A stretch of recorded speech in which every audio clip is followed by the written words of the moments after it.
e entregou crime organizado e pobreza nessas mesmas regiões. Ninguém está animado. Programa Notícia de Frente, o fundador e coordenador do Movimento Brasil Livre, MBL, o presidente do partido também, Missão, e ontem era pré-candidato à presidência da República, Renan Santos, mas hoje é candidato oficial. Bom dia, seja muito bem-vindo. Bom dia, é um prazer estar aqui com vocês. Bom dia a todos aqui em Cuiabá. Vai ser uma beleza trocar ideia, vai ser bem legal. Com certeza. Bom, vamos lá então, candidato. Saiu na frente dos demais. Só que a data da convenção, ela foi modificada. Seria em 1º de agosto, teve que acontecer a antecipação, mas por uma questão de segurança. Hoje, o senhor chega aqui ao Grupo Gazeta escoltado pela Polícia Federal. Qual a razão disso? Eu ando falando algumas coisas muito feias sobre algumas facções criminosas aqui no Brasil. E especialmente o pessoal do Comando Vermelho, onde eu vou, eu começo a receber ameaças e começo a ter mobilizações nos grupos de WhatsApp e Telegram deles, que é onde boa parte da mobilização deles acontece. Isso já havia sido detectado pela nossa pré-campanha, a gente havia passado para a Polícia Federal e isso motivou a gente a antecipar a convenção para poder contar com escolta, porque como boa parte da minha pré-campanha é rodar pelo Brasil e falar dos problemas, especialmente problemas ligados ao crime organizado, a chance de eu acabar, vamos dizer assim, tendo apenas uma campanha como candidato a presidente é bem alta. Então, melhor andar escoltado, porque candidato morto não leva voto.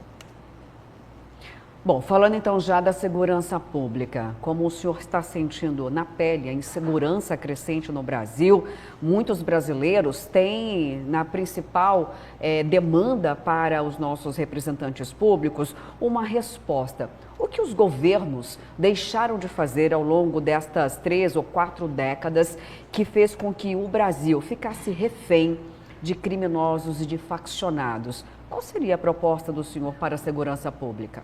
O Brasil, desde a nova Constituição de 88, ele abdicou de enfrentar o crime e o Brasil adotou uma política de ser leniente, porque tinha medo, porque tinha uma série de traumas por conta do período do regime militar, em que houve violações de direitos humanos. Eles falaram, não, agora não vamos violar direito humano algum, então vamos ser garantistas, vamos permitir que o criminoso seja recuperado e retorne às ruas. Isso gerou o que nós estamos vendo hoje, favelas tomadas pelo crime organizado, bandidos que são presos várias vezes e soltos por conta das leis de execução penal, por conta também da cabeça malucada de um monte de juiz que infelizmente não cumpre seu papel constitucional de defender aquilo que é justiça no Brasil, sequer de seguir a letra da lei. Então nós temos uma legislação muito ruim, nós temos uma polícia que luta para prender os bandidos, com um judiciário que solta esses mesmos bandidos, e não há uma política por parte do governo federal em destruir as facções criminosas. Hoje o Brasil está virando algo que o México já é, que a Colômbia foi, que é um narco-estado. PCC, Comando Vermelho e organizações similares já estão tomando pedaços inteiros do Estado, não só território, estou falando de instituições. E o que nós vamos fazer de maneira bem clara é uma guerra. Nós vamos colocar municípios e favelas em estado de defesa, que é uma garantia constitucional que permite ao Estado atuar de maneira muito enfática nesses locais. Nós vamos passar uma legislação que impõe o direito penal do inimigo, que vai retirar um monte de direito de bandido, vamos retirar direitos e prerrogativas deles e vamos para cima deles como se não houvesse amanhã. Em 1 ano, as facções que estão aqui no Brasil, especialmente o PCC e o Comando Vermelho, serão nem destruídas, serão devastadas. Devastadas, ou seja, suas lideranças, seus membros serão presos e, se resistirem, mortos. Agora, candidato, bom dia. O crime organizado, ele se sofisticou, né? Chegou longe. Como resolver, por exemplo, a questão dessa penetração que o crime organizado tem nas instâncias de poder? Já está muito claro isso que aconteceu, por exemplo, no Rio de Janeiro, em São Paulo também, ali muito próximo de quem demanda ali o poder nesses estados e também, por exemplo, no mercado financeiro, né?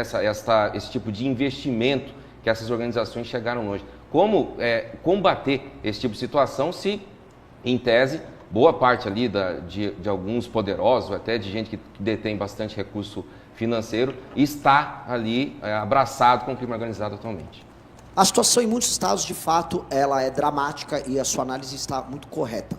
Como nós fazemos isso? Utilizar não só o governo federal e as instâncias da Polícia Federal, utilizar o aparato investigativo do Estado brasileiro como COAF para cruzar dados de dinheiro que movimenta de um lado para o outro, mas utilizar o instituto que eu citei do direito penal do inimigo, que a partir do momento que você detecta que uma determinada pessoa, um agente público, ele é membro de uma facção, como acontece no Rio. O Bacelar, que foi pego, agora que era o candidato ao governo do Rio de Janeiro, apoiado pelo senhor Flávio Bolsonaro, o TH Joias, a turma do Canela, que foi prefeito de Belfort Roxo, todos, né, ligados, operadores do Comando Vermelho. Essas pessoas estão logo, as instâncias de investigação do Estado descubram que elas são membros dessas facções, elas não vão dispor dos instrumentos de defesa que hoje elas dispõem, porque elas não serão mais cidadãos comuns. Quando você opta em ajudar, em fazer parte de uma facção, você será tratado pelo Estado brasileiro como um inimigo.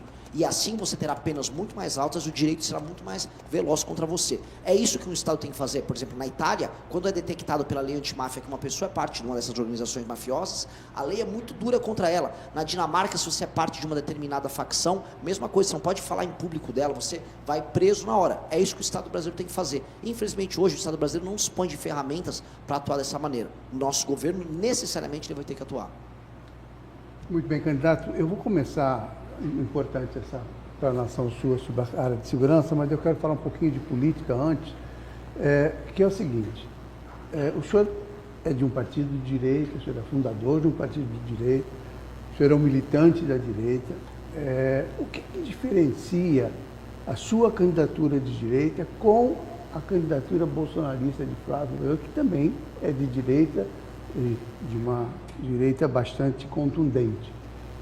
Qual é a diferença que o senhor vê, como é que o senhor se posiciona em relação ao PL e à candidatura de Flávio Bolsonaro? Olha, eles são direita em termos nominais. Nós somos como água e óleo. Eu posso falar, eu sou uma pessoa honesta e eu estudo. Então, eu vou dar um exemplo para as pessoas que estão nos ouvindo. Essa semana, o Flávio Bolsonaro prometeu, vamos ser sinceros, comprar voto de mulher dando celular para elas. O custo dessa operação que ele estava sugerindo, de dar celular para mulheres e idosos, é de mais de 100 bilhões de reais por ano. Não há dinheiro para isso. Isso é uma versão bolsonarista do que o PT faz, por exemplo, oferecendo, vou te dar picanha, eu vou te dar vale energia elétrica, eu vou te dar um vale gás. É isso que significa ser direita? Houve uma votação agora sobre o fim da escala 6x1, que era apenas um populismo que o Lula estava fazendo para se reeleger. Como se comportou o PL, o partido do Flávio Bolsonaro? Votou com o PT. Lá no Senado teve agora o PL da misoginia, que é um projeto de lei que vai destruir o sistema de relações entre homens e mulheres, gerando um medo, porque é uma legislação completamente subjetiva, tocada pela esquerda, como votou o senhor Flávio Bolsonaro de maneira orgulhosa, junto com a esquerda. Então, não dá nem para falar que a gente está no mesmo campo, porque é uma figura política, casuística, oportunista. E aí eu vou levantar um outro ponto. Uma pessoa de direita tem que defender lei e ordem. Lei e ordem é um dos princípios basilares daquilo que se coloca como um institucionalista conservador.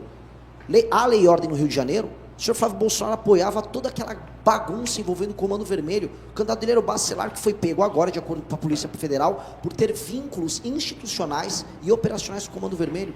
Então, assim, é nominalmente direita. Nós somos completamente diferentes. Essa direita que o senhor está criticando, já que mencionou Flávio Bolsonaro, e nós estamos falando aqui sobre a pauta da segurança, quando o presidente norte-americano, Donald Trump, classificou as organizações criminosas como terroristas, Flávio Bolsonaro celebrou, disse, olha, um grande dia. Como o senhor vê essa medida de Donald Trump aqui para o Brasil? Ela não vai fazer diferença alguma, ela só ajuda os Estados Unidos a institucionalmente ir para cima de uma empresa ou alguma entidade que tem alguma correlação com uma dessas facções criminosas que nós temos no Brasil. Isso apenas aumenta o poder americano. Uma coisa que eu preciso falar para você que está nos assistindo é, os Estados Unidos não são bonzinhos, eles não gostam da gente, o Donald Trump acha a gente um bando de cucaracha, ele só não quer que o brasileiro imigre para os Estados Unidos, e ele quer aumentar a projeção de poder americano para cá. Quem vai resolver o crime organizado no Brasil é apenas o Brasil. A gente tem que parar de acreditar que o americano vai vir nos resgatar. Isso é um escapismo, isso é uma fuga da realidade. O que o Donald Trump fez com a gente, agora foi taxar o Brasil. Nós somos taxados pelo Donald Trump. Quem tem que tratar como terroristas facções somos nós brasileiros. E quem vai ter a honra de destruir o crime organizado no Brasil será a polícia militar de cada estado do Brasil. Imaginar que o Trump vai fazer isso é, honestamente, apenas ilusão. Candidato, mudando um pouco de assunto agora, falando sobre a questão trabalhista, entre as suas propostas, você pretende alterar a questão da CLT, né? E para um sistema mais moderno, onde haja essa possibilidade de negociação mais direta entre o patrão e empregado. Por questões óbvias, você não acha que a situação do trabalhador vai estar sempre desfavorável em relação a essa negociação com os seus empresários, ou quem manda ali realmente na empresa, e corre o risco de perder alguns direitos básicos trabalhistas? O primeiro direito que um trabalhador dispõe para ser um trabalhador é ter um trabalho. A partir do momento que a legislação nossa impede que as pessoas tenham o trabalho, que é o problema da CLT, é uma legislação dos anos 40 do século 20. Ela vai fazer 100 anos. Naquela época não tinha TV a cores, não existia celular, não existia internet. As pessoas no Brasil mal tinham energia elétrica nos interiores do país. Imaginar que aquela legislação naquela época se adequa ao mundo de hoje é loucura. É loucura total e completa. Nós estamos vendo os países que mais se desenvolvem no mundo, países de terceiro mundo, cresceram. Vietnã, certos países africanos, Índia, China, adotando um regime trabalhista completamente diferente, mais flexível. A única coisa que eu estou falando é, vamos fazer o que os outros estão fazendo? Vamos imitar o que está dando certo? O Brasil tem que parar de inventar moda ou querer se apegar a coisas que estão dando errado e só imitar o que está dando certo. Até porque o brasileiro, se a legislação nossa fosse muito boa, ele estaria então ficando aqui, os americanos ou gente de países que, vamos dizer, que tem legislações como eu defendo, estariam se mudando para cá para serem protegidos pela CLT. Não é o que acontece. As pessoas estão saindo daqui do Brasil e indo trabalhar em outros países que têm um regime trabalhista mais flexível. E é muito melhor a pessoa poder vender a hora de trabalho dela. E existem sindicatos, você pode fazer negociações coletivas que permitem que o trabalhador tenha uma boa posição para negociar, seja com uma fábrica, seja com um setor. Certos setores dos Estados Unidos são tão sindicalizados que já tem uma tabela de preços extremamente alta. Eu vou dar um exemplo. Roteiristas, toda a arte de produção cinematográfica nos Estados Unidos é altamente sindicalizada e paga-se muito bem. A questão toda não é impedir a negociação coletiva, é permitir a venda por hora de trabalho e não ter tantas amarras por lei na hora de você contratar uma pessoa. Isso facilita muito a feitura de contratos, porque a partir do momento que você pode se sentir mais livre para contratar e demitir uma pessoa, você fica mais livre para investir. E no Brasil todo mundo tem medo de investir, e é por isso que não há mais emprego. Bom, eu gostaria de falar um pouquinho de Mato Grosso, porque eu acho que é um estado diferenciado, é um estado que tem uma posição na economia nacional muito relevante, e eu queria saber o que o senhor pensa do estado nesse sentido. E nós temos aqui um grande problema ainda, como a gente está no coração do Brasil, no coração da América Latina, há um distanciamento, obviamente, dos portos de exportação, né? Seja do Atlântico, seja do Pacífico, e estamos superando essa dificuldade com muita produtividade, com um trabalho importante do setor do agronegócio e passando por um processo que já deveria ter acontecido de agroindustrialização, né? Que é muito mais interessante para qualquer lugar, porque agrega valor, gera emprego, gera renda, gera imposto, gera a condição do Estado poder investir em mais escolas, em hospitais, enfim, atender a sociedade.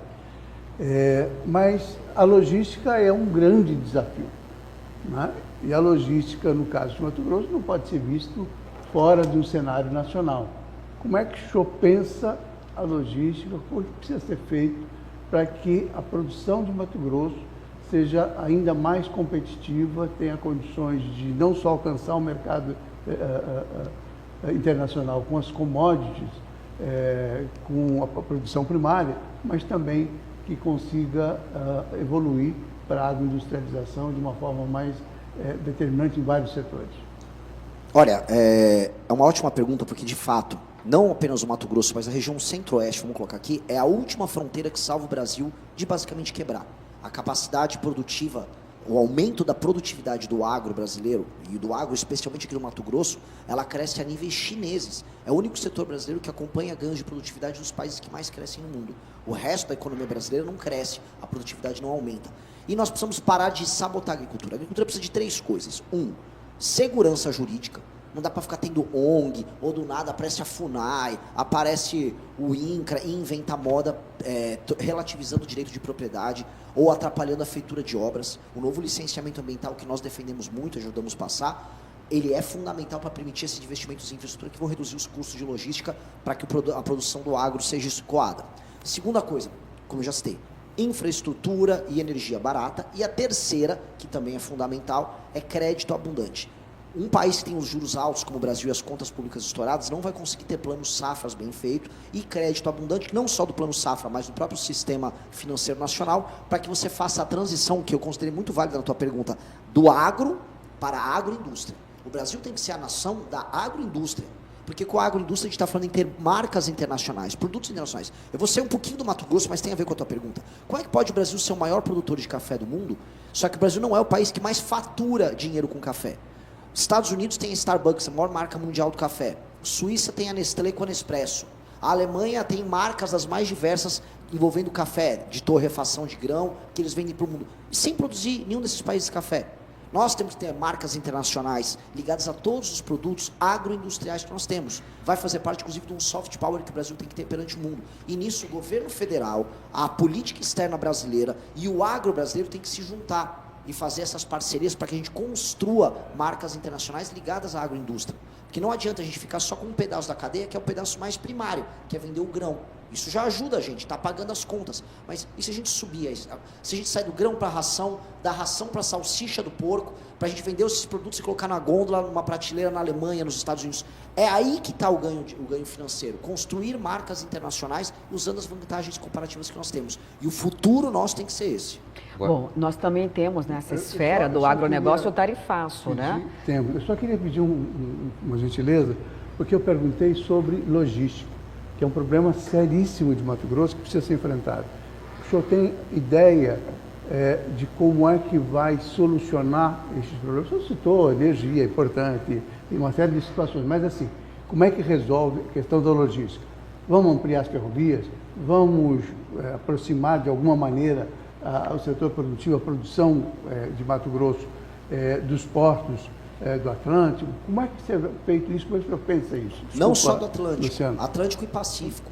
Nós temos que andar com a ferrovia Xangai-Ilhéus, que é um projeto que inclusive a China está de olho em fazer. Nós precisamos conectar a Ferrogrão, nós precisamos fazer uma conexão que vai lá de Santarém até o Porto de Santos, para você ter os dois caminhos, que hoje é um caminho que vai para o Canal do Panamá e outro que vai para o Atlântico, mas nós também temos que ter o nosso próprio caminho que cruza Pacífico e Atlântico, que passa aqui pelo estado do Mato Grosso e que vai ligar não só as riquezas ligadas à agricultura, mas também riquezas naturais ligadas à mineração. A China está de olho nisso e quem tem que fazer a exploração disso é o Brasil. A questão que eu havia citado na outra resposta é, nós precisamos ter o licenciamento ambiental sendo respeitado e os juros precisam cair para que o dinheiro entre no investimento em infraestrutura. Sem isso, não há investimento e esse é o grande problema brasileiro. Hoje, para você investir em infraestrutura, seja de energia, seja de ferrovia, seja de estradas e rodagens, seja de silo e armazenamento, a grana não está disponível. E por que o dinheiro não está disponível? Porque os juros é bizarro e ninguém se sente seguro em botar dinheiro para fazer uma obra, quando do nada pode aparecer uma tribo indígena a 150 km da ferrovia reivindicando que aquele local, na verdade, está fazendo um barulho e está atrapalhando as tradições primordiais deles do período do Neolítico. Isso é uma loucura. São essas loucuras que a gente tem que brecar. E essas loucuras, para serem brecadas, são segurança jurídica e esses investimentos, esses modais. É óbvio que ferrovia e tem que ser muita ferrovia para a região. Nós temos que ter essas conexões entre os modais que vão para o norte e os modais que vão para o Porto de Santos, em São Paulo. E nós temos que construir a ferrovia Xangai-Lima, que é obrigatória, que vai permitir que a gente dê o bypass no Canal do Panamá, que é não depender do Canal do Panamá, que cada vez mais, falando até no Donald Trump, será a menina dos olhos do Trump para controlar o comércio da China entre Pacífico e Atlântico, e isso vai ficar nas nossas mãos e na mão dos nossos vizinhos, o que nos aumenta um poder geopolítico e vão diminuir muitos custos logísticos. Isso tem que ser função essencial, primordial do próximo presidente da República. Bom, e nessa esfera já do agronegócio, também da logística, mas é uma questão também importante, né? O tarifaço. Nós tivemos aí praticamente metade da cúpula do país culpando. O governo Lula, por não ter negociado como deveria, é um discurso. De outro lado, a culpa também recaiu sobre Flávio Bolsonaro, quando ele esteve nos Estados Unidos falando sobre as tarifas, a celebração também da família Bolsonaro em relação a essa atuação. E o senhor, como resolveria essa equação do tarifaço e prejudica o agronegócio brasileiro? Eu concordo com a análise, na verdade, o Lula está comemorando que está tendo o tarifaço, que ele vai poder ficar brigando com o Trump publicamente e falar que defende a soberania brasileira, o que é mentira. O Lula não se colocou na mesa para negociar com os Estados Unidos. Do outro lado, da família Bolsonaro é puxa-saca do Trump. Então eles vão ficar comemorando porque eles gostam do Trump. O Eduardo Bolsonaro, no meio do momento em que o Trump tarifou o Brasil, ele ganhou agora um green card, está todo feliz que ele agora tem um green card dos Estados Unidos. Nenhum desses dois grupos tem condição de defender o interesse brasileiro nessa disputa. O que o Brasil precisa fazer? O Trump está muito preocupado. Duas coisas estão acontecendo. E todo mundo que sabia, todo mundo que acompanhou a eleição americana já deveria saber. O Trump já avisou que ia taxar inúmeros parceiros americanos para refazer a ordem comercial global. Isso era plano dele, era claro que ele ia fazer. O Brasil não se antecipou, o Brasil não fez nada. Lula ficou quieto olhando. Os Estados Unidos, nesse conflito com a China, ele vai pegar da Groenlândia até a Patagônia, ou seja, toda a região americana, e vai transformar em reserva estratégica, que é isso que os Estados Unidos fazem desde o final do século XIX. Eles têm um comando sobre o nosso continente. Por isso que eles invadiram Venezuela, por isso que eles querem o comando sobre o canal do Panamá. E aqui no Brasil, eles querem retirar o Brasil de ser um parceiro primordial chinês. E a segunda coisa que o Donald Trump quer é ter a produção das terras raras aqui sendo feita pelos americanos, ou seja, a extração dos nossos recursos com o envio para os Estados Unidos, para que eles diminuam a dependência que eles têm da indústria das terras raras. Terra rara, para quem está nos assistindo, é uma série de componentes que estão na tabela periódica que ajudam a fazer a industrialização desse novo momento no mundo. Um avião F-35, que é o principal instrumento de guerra dos Estados Unidos, vai 0,5 tonelada de terras raras nos componentes deles. E hoje tudo vai da China. Se a China brecar o envio de terras raras para os Estados Unidos hoje, os Estados Unidos não têm mais forças armadas. Então, os Estados Unidos, como superpotência, depende do Brasil, que tem 20% das reservas. Eles precisam sentar para negociar conosco. O que o Brasil precisa fazer? Os Estados Unidos quer sentar para negociar? Quer negociar tarifa? Quer negociar terras raras? Então vai sentar conosco. Vamos pensar num modelo de industrialização com troca de tecnologia. Vamos fazer a extração e o processamento aqui no Brasil. Vamos começar a produzir bateria e motor elétrico também aqui no Brasil. E a União Europeia também quer? Vem, a União Europeia, senta conosco. O Japão precisa? Vem. Eu conversei com embaixadores de todos esses países numa reunião que nós fizemos em Brasília, explicando, a postura do Brasil no meu governo será essa. Aí, quando forem tratar de tarifa, Donald Trump vai tratar do tarifaço, vai ser dentro de um contexto de negociação geopolítica envolvendo terras raras. Mesma coisa com a Europa, que fica utilizando as ONGs deles para sabotar a agricultura brasileira. É uma encheção de saco que os europeus fazem. Quer negociar terra rara com a gente? Vem para cá e vamos tratar do nosso agro também. Nós estamos numa boa posição, graças a Deus, para negociar. O que não interessa, entretanto, para o Lula hoje é fazer essa negociação que, por ele estava processando as terras raras brasileiras com a China, porque o Lula é um vassalo da China. Candidato, ainda sobre a questão do agro, o senhor defende então um ambiente menos regulado, né? Essa questão do licenciamento, também citou a questão indígena, mas como equacionar, por exemplo, aquilo que a União Europeia, principalmente, espera do Brasil, ou seja, enviar produtos com certificação ambiental, com essa questão da sustentabilidade, porque até muitos países europeus dizem que não vão mais comprar mais nada se não vier absolutamente certificado, ou se aquela madeira saiu de área de desmatamento. Como equacionar, então, esse ambiente que você defende menos regulado com essa exigência que parte do mundo tem dos nossos produtos que saem aqui de Mato Grosso e do Brasil? O Brasil, ele conta com o Código Florestal mais desenvolvido do mundo. Só para vocês entenderem, uma propriedade aqui no Brasil, uma propriedade aqui no Mato Grosso, que margeia um rio, você precisa ter mata ciliar, você tem reservas obrigatórias. Isso não acontece na França, isso não acontece na Alemanha. Você passar num rio agora na Alemanha, você está produzindo milho, o milho vai até a margem do rio. É um negócio que é uma loucura. Nós temos uma legislação muito mais dura do que a deles. O agro profissional que exporta no Brasil, ele precisa ter essas certificações, ele tem. Existe grileiro, existe gente que comete crime, sim, e nós vamos combater o criminoso. O criminoso que não cumpre a lei, o criminoso que está devastando sem cumprir a legislação brasileira, ele será combatido no nosso governo como um bandido. Agora, o agricultor será apoiado. O que acontece é que a União Europeia, de maneira muito conveniente, para proteger o lobby interno do agricultor dele, ele inventa desculpa todo santo dia para sabotar o nosso agricultor. Isso que não será permitido. Esse tipo de relação em que eles são abusivos conosco, nós não vamos permitir. Só que o governo atual permite. Aconteceu um evento agora, em Belém do Pará, no ano passado, que é a COP30, em que todas essas ONGs, todas as organizações internacionais que fazem parte da sabotagem da agricultura brasileira se reuniram em Belém do Pará, com o Brasil pagando, para ver novas maneiras de sabotar a nossa própria agricultura. E não só a agricultura, sabotar a exploração de minérios, sabotar a exploração de petróleo na margem equatorial. É este tipo de relação que não será permitida. Porque eles não fazem isso, por exemplo, com os Estados Unidos da América, que também são exportadores. Simplesmente porque os Estados Unidos da América se defendem. Eles não vão fazer isso com a Austrália, porque a Austrália se defende. O Brasil, entretanto, fica ouvindo essa conversinha mole dessa turma financiada pelo agro americano e pelo agro europeu, que nos coloca sempre numa posição de culpa, quando nós não temos que ficar numa posição de culpa. Vamos fiscalizar o que precisa ser fiscalizado, mas vamos apoiar a agricultura brasileira do ponto de vista diplomático. Não vamos deixar que esses caras fiquem ensinando a gente como fazer, quando eles mesmos não têm condição de ensinar nada. 7h09, candidato. Nós vamos para um breve intervalo, mas o senhor permanece conosco e teremos... Olá, voltamos com o programa A Notícia de Frente. Vamos continuar aqui com o Renan Santos, candidato à presidência da República pelo Missão. E nesse momento teremos interatividade. Você que caprichou aí no envio da sua mensagem ou da sua pergunta, então agora vamos oportunizar a sua participação aqui. Chegando à primeira. Bom dia, bancada. Seja bem-vindo, candidato. O PL possui 2 prefeituras de capitais. Uma delas é Cuiabá. Temos um prefeito que pretende legitimar invasões e crimes ambientais, ao mesmo tempo em que a gestão municipal trava novos projetos habitacionais populares na cidade. Qual a sua proposta para que esse tipo de situação não se espalhe ainda mais pelo país? José Antônio, olha, eu só me sinto aqui na obrigação de explicar ao senhor, não sei se você está acompanhando, que alguma coisa é muito local. Quando ele faz referência ao prefeito da capital, que é Abílio Brunini do PL, em travar a habitação, é que o prefeito está numa queda de braços aqui, que ele quer impedir que construções sociais aconteçam em áreas que sejam menores de 200 metros. Ele não quer, então isso pode travar o programa Minha Casa Minha Vida. Ele quer construções habitacionais acima de 50 metros quadrados e que as áreas sejam no mínimo de 200 metros, não menor que isso. Por isso, essa pergunta em relação à habitação aqui da capital. O senhor pode responder agora.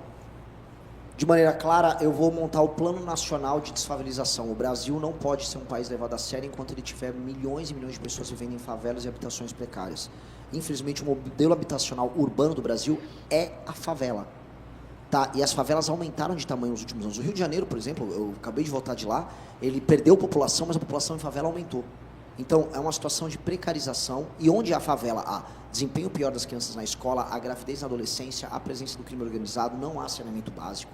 Então, essa política, infelizmente, terá que ser federalizada, até porque o prefeito A, B ou C, ou o governador A, B ou C, não tem que ter muita opinião. Hoje em dia, infelizmente eu vou colocar isso, nem prefeitos, nem governadores se importam com a questão da habitação, a questão das favelas. E o Minha Casa Minha Vida não resolve essa questão. Nós vamos ter que resolver um problema básico do Brasil, que é a capacidade de investimento. Nós vamos utilizar o modelo do leilão reverso, vamos trabalhar com leilão reverso, com cessão de direito e título de propriedade e um modelo de financiamento bem agressivo para permitir que a gente entre nas áreas das favelas, destrua o crime organizado lá existente, transforme isso em bairro, haja um financiamento e eduque as pessoas a preservar aquele bairro, com punições graves para as pessoas que refavelizem ou tentem refavelizar um lugar que seja alvo do investimento do Estado. A gente pretende em 10 anos eliminar essa possibilidade de favela e isso vem junto com o Estatuto da Desfavelização, em que vai criminalizar de maneira muito aguda toda tentativa de invasão de terreno público ou privado para criar uma nova favela, que é o que esses movimentos de moradia hoje fazem. Eles vão criando uma espécie de novo modelo de ocupação urbana criminosa, utilizando pessoas que são os seus grileiros, que tomam aquela área e ficam lutando para ter um programa habitacional que depois é revendido de maneira clandestina. Isso vai acabar no nosso governo. A próxima manifestação aqui dos nossos telespectadores. Bom dia, faz 2 anos que espero por uma aposentadoria. Já ganhei recurso ordinário, já ganhei recurso especial e mesmo assim nada. O que o senhor Renan faria com a fila de pedidos de aposentadoria caso chegue à presidência? Existem muitas filas hoje, não só para obtenção de aposentadoria, mas de benefícios diversos. Hoje tem o benefício do BPC, que também tem uma fila envolvendo muitos laudos.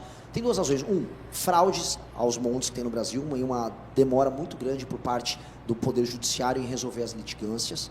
E 2, uma falta de informatização e velocidade de critérios objetivos que permitem que a pessoa que tem um direito líquido certo a uma aposentadoria ou a um benefício consigam. O que nós vamos colocar é informatização pesada e aumento nos processos e simplificação na legislação para a obtenção dos benefícios. Se você tem um direito líquido certo a um benefício, nós vamos auxiliar você a você já ter a sua fila própria. Agora, aquilo que entra numa espécie de uma fila que está cheia de temas controversos e cheio de fraude, aí serão tratados como fraude e o cidadão que tentar entrar com uma fraude para obter um benefício do INSS, esse cidadão será punido. Tá? Nós estamos vendo em algumas áreas como o BPC, pessoas que não têm, por exemplo, determinadas enfermidades ou transtornos, por exemplo, pessoas que estão num suposto autismo nível 1, que estão brecando pessoas ali na fila de receber um benefício dele porque perdeu um membro, porque está cego, que é o acesso ao BPC, para dar um exemplo, porque estão ali obtendo esses laudos mentirosos para obter o benefício. Nós vamos ser muito duros, vamos ter um pente fino muito grande passando nisso, e aí isso regulariza e ajuda a simplificar a fila para que uma pessoa que tem um direito líquido certo possa receber o benefício. Vamos com a próxima, só para que o senhor tenha conhecimento, nós temos aqui audiência em todo o estado de Mato Grosso, não apenas aqui na região metropolitana. Bom dia, Renan Santos. O senhor e sua coligação considera-se de extrema direita, de centro-direita, de centro-esquerda, de esquerda ou extrema esquerda.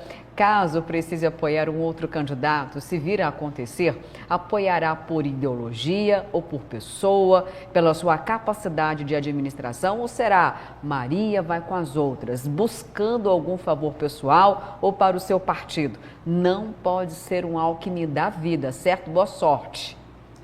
Obrigado, olha, o eleitor nosso está tão machucado, né? O cara já, não, vire um Alckmin, por favor, qual a sua posição política? Nós somos um grupo político de direita há 12 anos. Há 12 anos, o MBL. E nosso partido político foi fundado ano passado. Nosso partido político, ele tem no estatuto dele a obrigação de cumprir os deveres daquilo que a gente chama de livro amarelo, que é o nosso livro de propostas. É um livro muito duro no combate ao crime, com reformas muito agudas para fazer a economia brasileira funcionar, para resolver problemas como parte do Brasil que é totalmente improdutivo se tornar produtivo. Isso acontece, por exemplo, muito na região Nordeste, na região Norte, onde 40% dos domicílios estão no Bolsa Família, onde tem uma indústria de compra de votos sendo tocada pelos governos estaduais, municipais e pelo próprio governo federal. Este tipo de visão de mundo, que muita gente vai colocar à direita, é uma visão de mundo obrigatória no nosso partido. Se o político não seguir ela, ele está fora.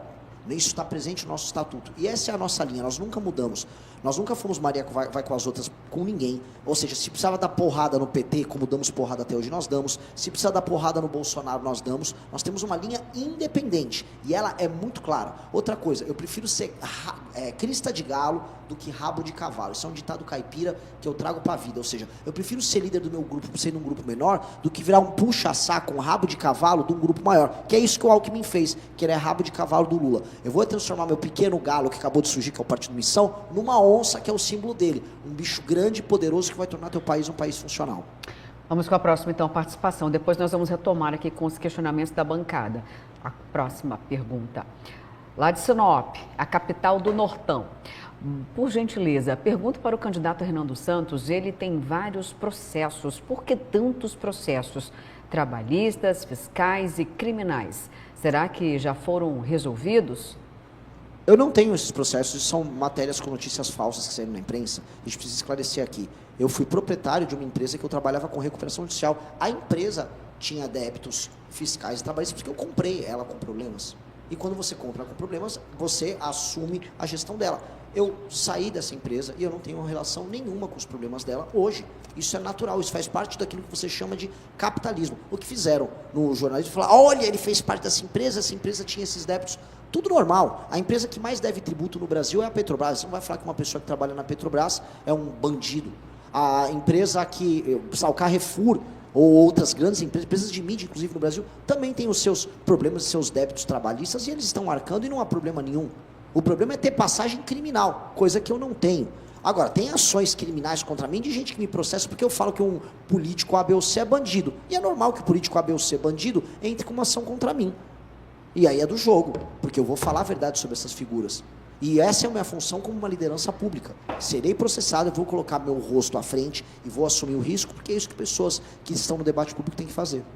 Tá certo, vamos com a próxima então aqui, tentar ser mais interativa. Bom dia, bancada. Pergunta para o candidato que é a favor de penas duras contra os bandidos, o que na minha opinião é justa. Se ele é a favor que estas mesmas penas sejam aplicadas aos bandidos milionários. Aqui em discussão muitas vezes tem discursos, narrativas de prisão perpétua, de pena de morte, sendo que a nossa Constituição não permite.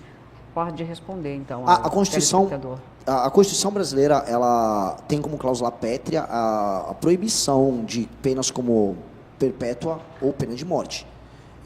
Isso é bem claro e eu pretendo, depois de destruir as facções criminosas no Brasil, trazer a discussão de uma Assembleia Constituinte para o Brasil, sim, porque a Constituição no Brasil trava muita coisa. A Constituição de 88 nos sabota. Mas de início eu posso enfrentar o crime organizado e derrotar o crime organizado sem precisar de nada disso. Tá? Sou favorável, como colocou aí na pergunta, para que a lei pegue os poderosos. Como é que pode um sujeito como o Daniel Vorcaro ter comprado todo mundo, da direita à esquerda, do judiciário a prefeituras municipais, com o esquema dele? E hoje, a lavagem de dinheiro do crime organizado, do PCC, envolve gente que está no mercado financeiro, envolve autoridades públicas, sendo enquadrado na nossa legislação do direito penal do inimigo como membro de uma facção, não importa se você é rico ou se você é pobre, você vai para o mesmo presídio e você vai pegar penas altíssimas. A próxima, vamos lá. Será a última para a gente retornar aqui ao debate. Bom dia. Pergunta para o candidato por que ele quer proibir as mulheres de votarem. Voltaremos para a ditadura? Railson do CPA3. De onde você tirou isso? É mais uma desinformação, fake news. Cuidado, amigo, você está divulgando notícias falsas, não há absolutamente nada sobre isso. Quem falou disso foi um cara que apoiava o Flávio Bolsonaro, o Paulo Figueiredo. Acho que você está confundindo o pré-candidato aí. Com certeza, acredito que a gente até oportunizou para que o senhor possa responder, porque nesse momento da era da desinformação, as redes sociais elas são utilizadas para propagar esse tipo de manifestação. E é importante que o senhor possa estar aqui esclarecendo esses fatos. Agora nós vamos retomar aqui com as discussões da bancada. Daniel Petengil, fique à vontade. Vamos lá, candidato. Como que o senhor pretende lidar com as políticas de transferência de renda? Nós moramos aí num país considerado bastante desigual e nenhum governo ousou ali mexer, por exemplo, no Bolsa Família, etc. Como o senhor pretende lidar com isso? Manter o Bolsa Família, o Farmácia Popular, esses outros programas que foram criados agora, Pé de Meia?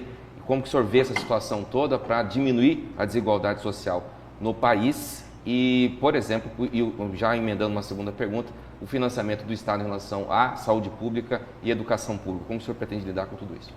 A diferença do remédio para o veneno é a dose. Certas políticas sociais que ajudam pessoas que estão na pobreza extrema a não morrer de fome são úteis. Eu concordo com a política do Bolsa Família, especialmente ao rodar o Brasil e visitar municípios em que há pobreza extrema e se quer a atividade econômica para as pessoas poderem, vamos dizer, ter uma alternativa. Este é um problema real e eu sou favorável a uma política como o Bolsa Família nesses casos. O problema é a dose. Hoje, vou dar um exemplo só da região Nordeste, 40% dos domicílios estão no Bolsa Família. Políticas, aí vou para outra, políticas como o Pé de Meia, em que você dá um dinheiro para um estudante só por ele ter presença, sou contra e eu vou acabar. Se você está me ouvindo aí, eu vou acabar com o Pé de Meia, vou fazer uma coisa muito melhor.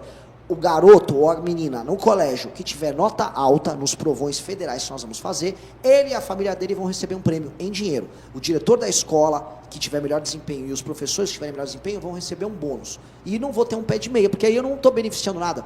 Simplesmente estar presente de corpo, mas não de mente numa sala de aula, não te qualifica a receber um dinheiro. Isso é uma política social que não funciona. Outras políticas sociais, vou ficar dando botijão de gás, vou dar energia elétrica, é roubo com quem está pagando a conta. Tanto que a conta de energia elétrica e o repasse do programa de gás do Lula vai para quem está tendo que pagar a conta de luz da própria casa e vai ter que comprar o botijão de gás para poder fazer comida na própria casa. Ou seja, o Lula tira de uma parte da população que está trabalhando e joga em outra. Hoje, quem está trabalhando e está pagando conta do benefício de quem não está trabalhando, essa pessoa está esfolada, ela não está aguentando mais. Então, para começo de conversa, o meu governo vai iniciar salvando o cara que está trabalhando e pagando a conta e logo em seguida, indo para as regiões em que tem maior incidência de benefícios como Bolsa Família, levar frentes de trabalho, levar o agro organizado e levar a economia formal para que essas pessoas possam ter essa alternativa e saiam do benefício, especialmente homem jovem e mulher jovem sem filho que está no benefício. Eu estou avisando para você, eu vou tirar vocês do benefício porque eu vou levar emprego para a região de vocês, nem que seja com frente de trabalho. Ser o país do benefício, isso é uma vergonha e no final disso aumenta a desigualdade, porque a partir do momento que você não tem mais atividade econômica em muitos lugares, você tem uma pequena elite política com muito dinheiro, não tem classe média e tem uma massa muito pobre. Mauro? Eu vou voltar à questão de Mato Grosso. O senhor fez algumas referências aí com relação à questão ambiental, com relação à segurança jurídica dos produtores, a questão indígena, e eu queria colocar a situação da seguinte forma. Mato Grosso se orgulha de ter 60% do seu território preservado. Os outros 40% são cidades, estradas, áreas produtivas rurais, etc. E esses 60% são preservados por várias razões. Primeiro, porque existe uma legislação bastante rigorosa na proteção ambiental.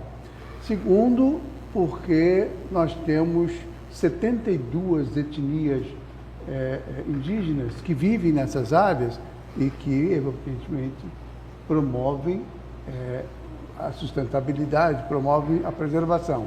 Nós temos áreas também de preservação, como parques, etc. Esses 60% acabam, numa visão econômica global, um grande ativo para Mato Grosso, né? Porque não há como acusar Mato Grosso, embora nós tenhamos ainda problemas com queimadas ilegais, com desmatamentos ilegais, né? Que cada vez estão menores, são mais combatidos, mas acaba que esse Mato Grosso, esse 60%, se transforma num grande ativo do Estado, né? No mercado internacional, porque nós preservamos uma grande área, ao mesmo tempo em que somos o maior produtor de grãos e fibras do país, né?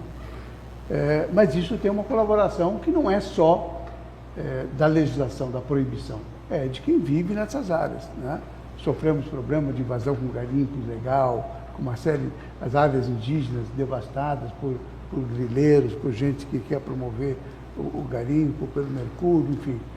Temos sérios problemas nisso e acho até que é uma ineficiência no combate a esse tipo de ação.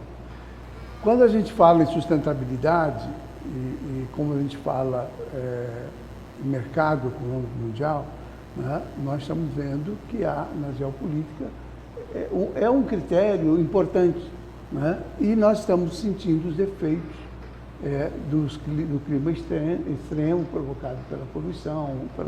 Nós vamos viver agora um super El Niño, né, que promete elevar as temperaturas aqui em Mato Grosso a 45 graus, né, e trazer problemas sérios para a produção agrícola, com seca, com uma série de situações em plena época de plantio.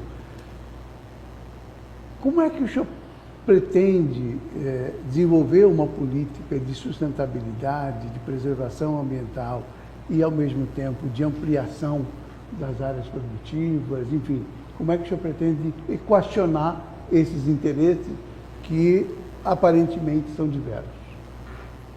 Eu não acho necessário, nem no Mato Grosso, nem na maior parte das regiões que envolvam, já indo mais para o meio do Brasil, para a região mais a leste do Brasil e acima, como, por exemplo, as regiões que têm um cerrado, aumento das áreas.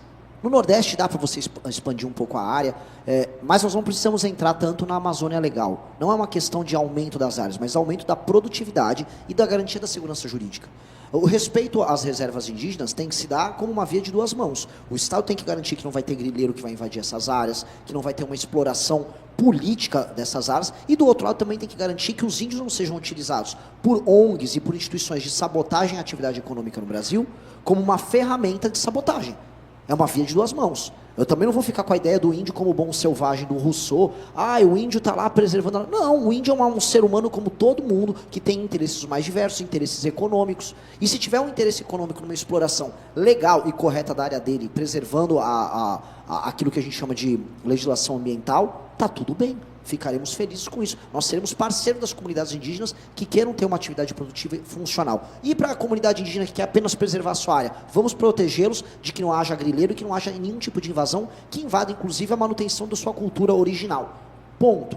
Agora, o uso deles, isso eu tenho que ser muito claro, o uso de comunidades indígenas como instrumento de sabotagem institucional à infraestrutura e ao direito de propriedade no Brasil tem que acabar. Essa insegurança jurídica está fazendo com que regiões como a do Pará, por exemplo, para não ficar só no Mato Grosso, porque também acontece no Mato Grosso, no Pará, não ande, o Pará está interditado, o Pará está sabotado. Para te dar um exemplo que é quase anedótico, a Cargill, lá em Santarém, foi invadida por uma tribo indígena que desapareceu no século XVIII, e aí um antropólogo redescobriu eles nos anos 90, e aí eles invadiram a Cargill porque eles disseram que são contra uma hidrovia. Ninguém ali era índio. Isso é apenas um uso extensivo de uma legislação que a gente tem, que é draconiana, para fazer um impedimento. Então, ao não saber conciliar as duas coisas, fica ruim para todo mundo, porque a grilagem continua acontecendo, porque não tem lei e ordem, o crime ambiental continua acontecendo, porque não tem lei e ordem, e do outro lado, o direito de propriedade e o funcionamento da infraestrutura não conhece. Nós precisamos impor lei e ordem, acabar com idealizações para ambos os lados e permitir que quem produzir dentro da lei trabalhe dentro da lei numa boa, que é o produtor, e que o índio tenha essas duas modalidades. Quer viver com uma população originária num modo de vida antigo na sua reserva? Viva. Quer trabalhar de maneira produtiva em parceria com a iniciativa privada? Trabalhe. É isso que o Estado brasileiro tem que fazer. A gente está chegando já na parte final desta entrevista, mas eu não posso deixar de perguntar. O Brasil, nós temos 158 milhões de eleitores, Dizem que a terceira via é sempre uma utopia, que é impossível furar a bolha da polarização. Só que o senhor conseguiu um feito, por exemplo, nas pesquisas o senhor aparece em primeira posição, superando até mesmo 2 governadores, Caiado de Goiás e também Romeu Zema de Minas Gerais. O senhor vai ter pouquíssimo tempo, né, na propaganda, se é que vai ter tempo, vai dizer o quê com alguns poucos segundos e no debate. O senhor acredita que seja possível, de fato, romper com essa polarização ou não? Onde eu rodo no Brasil, seja em regiões em que o Lula é muito votado, seja em regiões em que o Jair Bolsonaro foi muito votado, há um cansaço com ambos. No Maranhão, o eleitor do Lula está cansado do Lula. Eu fui em Santa Catarina, estive em Goiás agora, que é uma região em que o Bolsonaro foi muito votado, e eu vejo o mesmo cansaço. Por que o cansaço? Imagina uma pessoa bolsonarista ter que defender o envolvimento do Flávio Bolsonaro com o Daniel Vorcaro, ter que defender o envolvimento dele com o Bacelar e o Comando Vermelho lá no Rio. E os lulistas? Lula prometeu comida, picanha, prosperidade e entregou crime organizado e pobreza nessas mesmas regiões. Ninguém está animado. Então, ao haver falta de energia do outro lado, a gente começa a ter uma resposta. Por isso que entre os mais jovens, que são os que mais me conhecem, público de 16 a 24 anos, eu já estou em primeiro. Meu partido, que tem 8 meses de idade, ele já é o 3º partido preferido dos brasileiros, isso em apenas 8 meses. Isso mostra que a gente está trazendo uma resposta que os outros não estão trazendo. Que é, por exemplo, vir num programa sério como o de vocês, que me fizeram perguntas ótimas e difíceis, e ter resposta para a pergunta e não enrolar vocês. Mesmo dando respostas que eventualmente o eleitor que está nos ouvindo possa não gostar. Falar a verdade vem com um dano, que é, vou desagradar as pessoas. Mas falar a verdade também vem com uma libertação, que é a pessoa entender que mesmo quando ela discorda de você, ela sabe que você não está mentindo para ela. E isso pode quebrar esse jogo. Bom, o senhor tem 2 minutinhos para falar um pouco quem é Renan Santos. Meu amigo, minha amiga que está em casa nos assistindo. Renan Santos é um homem de 42 anos, nascido em São Paulo. Sempre fui um grande aluno na escola. Minha mãe dava as famosas palmadas se eu tirava nota baixa. Passei na melhor faculdade de Direito do Brasil, estudei, comecei a fazer política ali, me tornei uma liderança ainda muito jovem. Dali eu comecei a trabalhar, trabalhei com recuperação de empresa, viador do pequeno empresário brasileiro, viador que é trabalhar e produzir no Brasil, até que eu retorno para a política, crio o Movimento Brasil Livre, organizamos as maiores manifestações da nossa história e derrubamos o governo Dilma, nas ruas e no Congresso. Hoje eu montei um partido político para que a minha geração possa poder participar, sentar na mesa e discutir os temas fundamentais do Brasil. Sou um sonhador, quero destruir o crime organizado e eu acho, de maneira muito contrária ao que todo mundo sente, que o Brasil é um país que pode ser glorioso. O seu futuro pode ser glorioso. E quando eu chamo glorioso, o Brasil tem tudo para ser uma das 5 maiores nações do mundo. Brasil, China, Rússia, Estados Unidos e Índia tem que estar sentado na mesa discutindo o que importa. Terras raras, mísseis nucleares, conquista do espaço, inteligência artificial. A gente não acredita nisso porque hoje a gente foi levado a crer que nosso país é uma porcaria. Porque nossas lideranças são uma porcaria. Com boas lideranças e com os bons sonhos e com o bom trabalho, a gente transforma esse sonho que eu estou falando aqui em realidade. E a tua vida vai melhorar muito. Você vai poder sair de casa para trabalhar sem ser roubado, você vai pagar imposto justo, você vai conseguir trabalhar e ser feliz, você vai ser respeitado nos teus valores. Basta sonhar alto e acreditar nas pessoas que falam a verdade e não em mentirosos enganadores que fingem que pensam como você, mas no fim do dia são parte do problema, como você mesmo, no fundo do teu coração, já sabe. É isso, meu nome é Renan e você vai me ver aí nos próximos dias nos debates. Bom, candidato, muito obrigada pela sua presença aqui no programa Notícia de Frente. Tivemos grande participação também no interior do estado. E agradeço, de fato, pela sua disponibilidade, porque outros pré-candidatos estiveram em Mato Grosso, mas muitas vezes a agenda impossibilita a presença em veículos de comunicação aqui de Mato Grosso, que é um estado pujante na agricultura e algumas vezes fica esquecida essa pauta nacional. Então, vou agradecer aqui imensamente a sua participação na edição de hoje. Boa sorte. Muito obrigado. Fala, meus queridos, aqui quem fala é o Alan do canal Inevitável Cortes e no meu segundo mês postando cortes aqui no YouTube de figuras do Partido Missão e do MBL, eu faturei cerca de R$25 mil ou um pouquinho mais de $4 mil. E se você tem interesse em estar criando o seu próprio canal de cortes, eu preparei um treinamento 100% focado, mostrando o passo a passo para você estar conseguindo fazer seus cortes de figuras do Partido Missão e do MBL. Para acessar o treinamento é só clicar no primeiro link da descrição ou ler o QR Code que está aparecendo aqui no meio da tela agora. E se você gostou desse vídeo, não se esqueça de deixar o like e se inscrever no canal. Te vejo no próximo vídeo.